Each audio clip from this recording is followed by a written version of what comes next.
just gun it. You need to gear down to proper gear. You need to apply the brakes at the right time. And then as you shoot out of the corner, then you go into the straight and then you gear up and smash that accelerator. So you need to understand how to control your brain the way that you would control a Ferrari on the racetrack. All right. So first of all, you would discover and define the big driving force behind what it is that you want to become and why. That's your identity. Why? What's your big why? Simon Sinek said it. People come to you and help you or make a purchase or want to work with you because of why you're doing something, not what you have to offer. All right, then defrag your brain's hard drive, right? Empty that trash folder. Get out the negative beliefs, the false beliefs, the limiting beliefs. Basically all that shit that doesn't serve you. Stop watching the news. The news is all based on emotional trigger headlines, right? They do things that incite people. So, and it's not in a good way. So stop watching it. It's not serving you. Meditation will help you to slow things down, be more present, and control your mind. And meditation builds up over time. So if you keep doing it, I've been doing it for about 6 years, pretty much every day.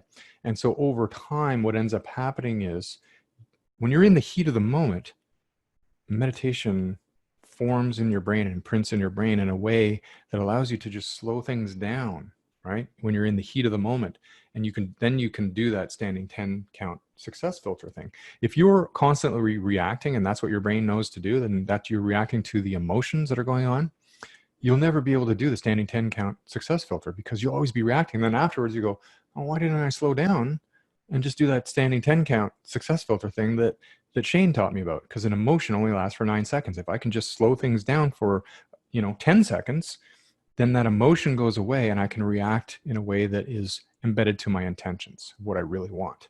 All right, so this is the only way you can do that. Use these techniques so that when the shit starts to enter your mind, you can instantly pull up a mental image of the trash folder to get rid of the old programs running inside your brain. All right, upgrading to Brain OS 2.0. This is the new mental program that you're going to run in your brain. A daily gratitude practice helps. Daily habit ritual.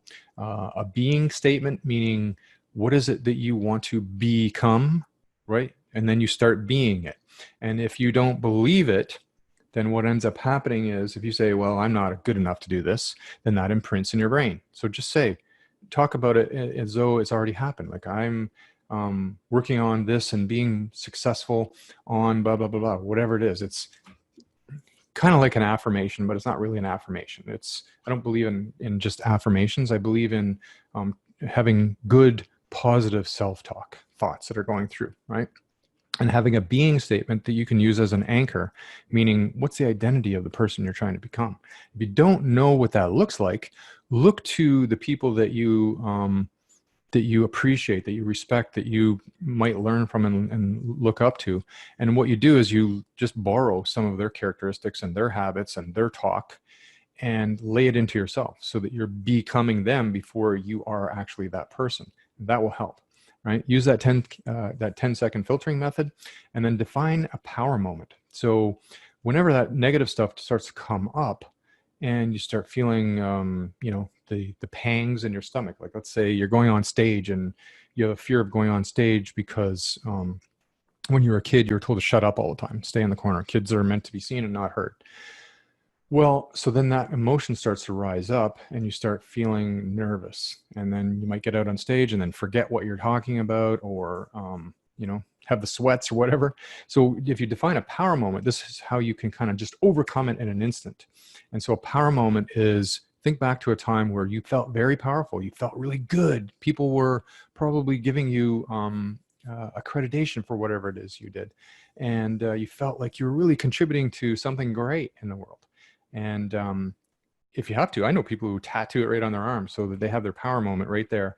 And anytime they're feeling wishy-washy or they're feeling like the emotions are starting to come up and they're going to react in a way they don't want to, they look at the tattoo as a reminder, and then you can instantly feel the feelings that you felt, the emotions that you felt during that moment. And then you feel more powerful, right? Your chest rises up, your shoulders rise up, and you feel good.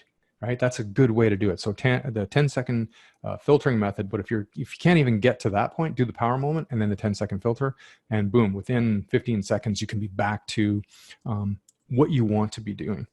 All right. And then the one thing, focus factor. There's a really good book I have on my bookshelf here called The One Thing.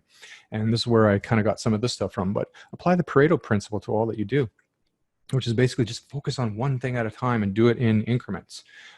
So I will be working on something once I do my creativity, once I do my morning habits and routines, and give it to myself first, and I feel the energy in my body and my brain and the whole bit. I usually have a cup of warm homemade organic lemon and ginger tea, and then I will have a bulletproof coffee that I've added some extra maca and different power ingredients to. And then I'm feeling good, right? I've got it flowing. I feel like this energy, this chi flowing through my whole body, and my brain is lit up and I'm buzzing. And now I'm going to come and I'm going to focus. Now, this is where a bit of hustle and grind can help, because you've anchored into what you want to do. You've got your purpose. You've got your being statement. You've got the identity that you want to become. You're starting to reprogram your brain. You're not watching the news, and you're upgrading everything within yourself. And now it's time to actually take the creativeness stuff. Like I tend to use an iPad, right? And I've got an Apple Pencil. I love it. And I draw all kinds of diagrams and ideas and things like that I want to do that will be, my intention for the day, that's anchored to my SoulPrint. And so then you apply the Pareto principle and you focus only on what matters. Don't allow any firefight stuff to come in. Don't allow urgent stuff to come in. When I'm doing this, all day long, my phone's here, but it's facing down and it's on do not disturb. So I don't hear any buzzing. Nobody's bothering me. I don't get messages during the day. And I just focus on this one thing. And I might work 3, 4, 5, maybe 6 hours at most. But I get 10 times more stuff done, because when I'm here, I'm feeling lit up. I'm creative. I got lots of energy. All right. So just focus on what matters most. And when you're not being bothered by all those urgent things, you're in, I had a client, Robin Sharma, famous New York Times bestselling author, and he told me, Shane, you can't bug me just anytime you want for information, right? He goes, because I go into this cone of silence, this bubble of creativity, he called it. And when I go into my bubble of creativity, nobody can get to me. My phones are off. Everything's turned off. I am just in my bubble of creativity. So whenever he's creating a presentation or writing a book or whatever, he goes into that bubble. It's the only way you can do it, to tap into your inner essence. All right. So focus on what matters most to you and your clients. Move the needle towards your desired achievement of the results that you want. Not necessarily the results you want, but who you want to become, which will give you those results. And do it in like 90-minute increments. And so I'll do 90 minutes, and if I'm still feeling in the flow, I will set another 90 minutes where, you just feel like you're in the flow, like everything, like time just doesn't even feel like it's going by, because you're doing something you love doing, and the ideas and the energy is just racing. So that's really good. All right. So be like a postage stamp. That's what I learned in this, The One Thing book. Be like a postage stamp and stick to one thing. If you do two things at once, then that means you're doing neither. How does that Confucius statement go? Man who chase 2 rabbits catch none, right? It's true. And then another thing that I learned from Robin Sharma was that it takes 66 days to take a habit.